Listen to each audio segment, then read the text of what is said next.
Hello and welcome back to my OCS game. I'm sorry that it's been 2 weeks since I last uploaded. Unfortunately, both me and my opponent have been quite busy with real life. We've managed to play another 3 turns today, and we're now at the end of the September 26th turn. And since we've last played, there's been a fair amount of combat and a bit of jockeying around for position. As I mentioned at the end of my last video, my main concern was to try to reoccupy the positions around Enba, because this is the historical launching off point for Compass, and the escarpments slash slopes would be a significant obstacle to me launching an offensive operation if I had to take those first prior to pushing into open desert. The other obstacle was a couple of low hills just south of Enba, and oh, sorry, the strafer gut should be with the infantry unit there, not on his own. And the uh, having to push him off this terrain would also slow any future offensive down. My opponent unfortunately realized this too, and he was able to send a fairly significant Italian force to dislodge the units I had holding the space, which were the French Marine Infantry Battalion and an AT unit. I chose to take this, and I believe it was this battalion from the 7th Armored Division.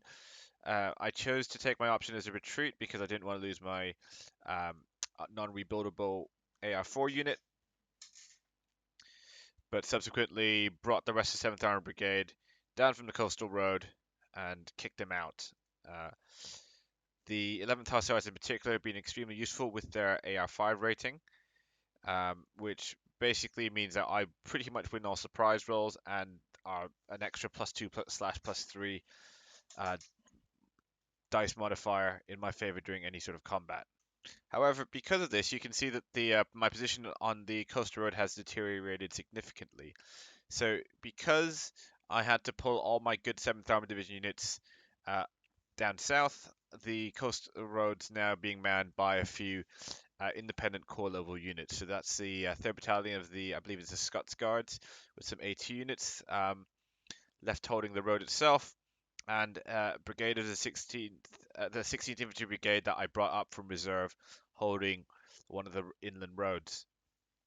Now, my opponent clearly took advantage of this and has forced me back across the slopes, and is now in a fairly good defensive position on the coastal road itself.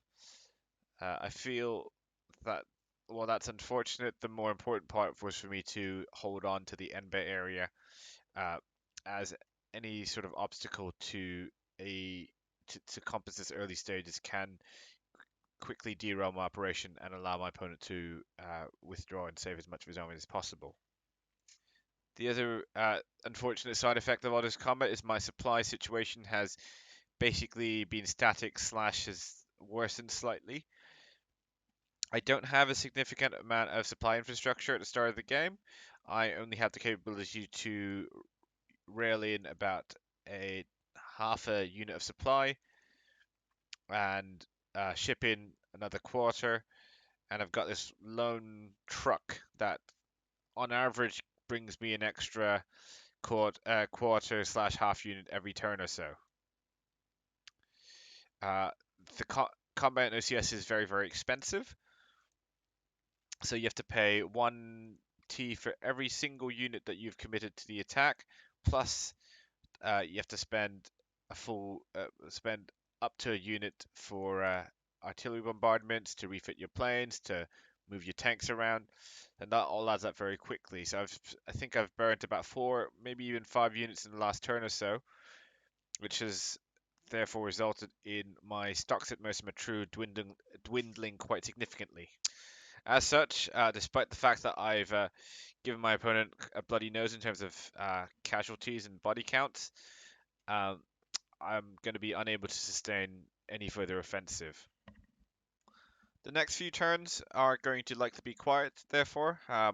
I don't have the supplies or to a certain extent the manpower to keep pushing. My opponent doesn't generally have the troops uh, to keep pushing east, and therefore we're just going to be spending a lot of time staring at each other across the um, lines at City Barani while I build up troops to start planning for a counterattack. Significantly, I'm due a lot of nice reinforcements in the next month or so. The first of which is this unit of Matildas that's now driving its way westwards. Other units of note include the rest of the 6th New Zealand, this is the 2nd New Zealand Division, the rest of the 4th Indian Division, and 7th Armored Divisions, and a lot of supply trucks that will help ease my supply situation quite drastically and hopefully give me the offensive punch to drive my opponent back across the frontier and hopefully all the way to the gates of Tripoli by the end of December 1940. Alright, hopefully we will get in a game slightly sooner than we did this time. Thanks for tuning in and stay safe. The one thing that I thought was worth mentioning and discussing was about action ratings and combat in OCS. So OCS has two values that play a huge role in combat. The first one is obviously the combat rating, so that's the big number on the left. The second number is the troop quality rating, or the action rating.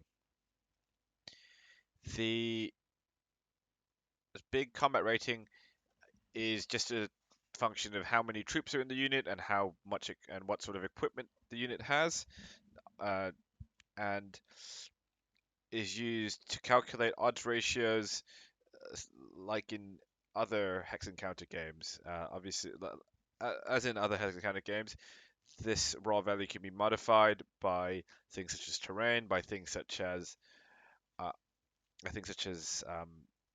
armor against infantry without anti-tank support, and by things such as the various modes. So in OCS, your troops can be in two modes. They can either be in combat mode, where they fight at full strength, or move mode, where they fight at half strength. As a result of action, they can also be what's called disorganized. Disorganized units lose half of their combat strength and also lose 1 point off the action rating. The action rating is a mechanic that's quite unique to OCS, and it's a very, very important force multiplier. What the action rating does is it gives you the difference between your action rating and your opponent's action rating is a DRM advantage in your favor on the combat results table. But also prior to rolling on the table, you do what's called a surprise roll, and the action rating is the DRM for surprise. So surprise allows you to get extra column shifts left and right beyond what you've already gotten from things such as supply, such as terrain, and such as various bonuses you can get. As you can probably guess, this is a very, very powerful mechanic, and it means that a unit with a good action rating can therefore have a disproportionate effect on combat. The downside of a troop using its action rating is if you are required to take a loss, you must take the loss on your action rating unit first.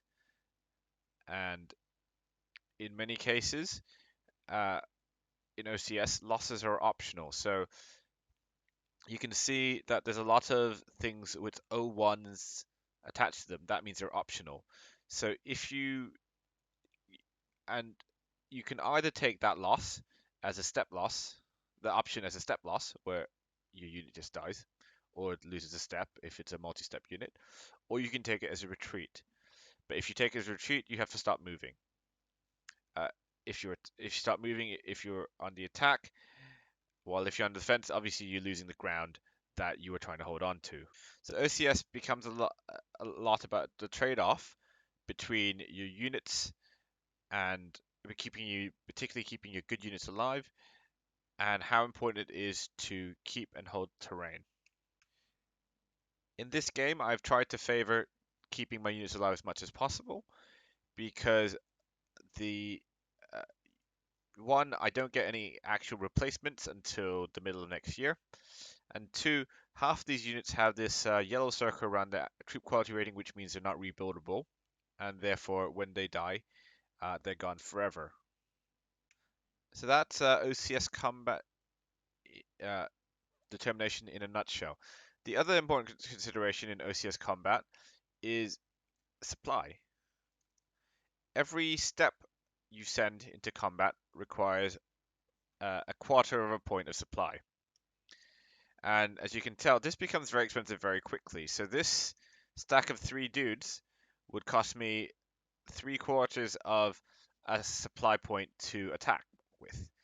And that's as I previously mentioned, that's basically my entire turn to supply.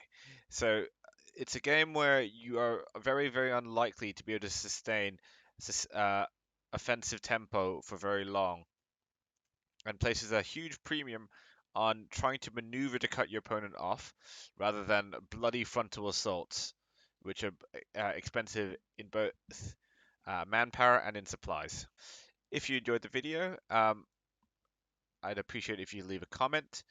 If there's anything you'd like me to cover, anything that you think I should do better, again, please leave something in the comments so I can try to make the next video even better and more enjoyable. I also probably should have apologized for any weird breathing noises. My nose is slightly stuffy at the moment, and you might hear some sniffles. Well, thank you very much for watching, and I hope to see you again next time.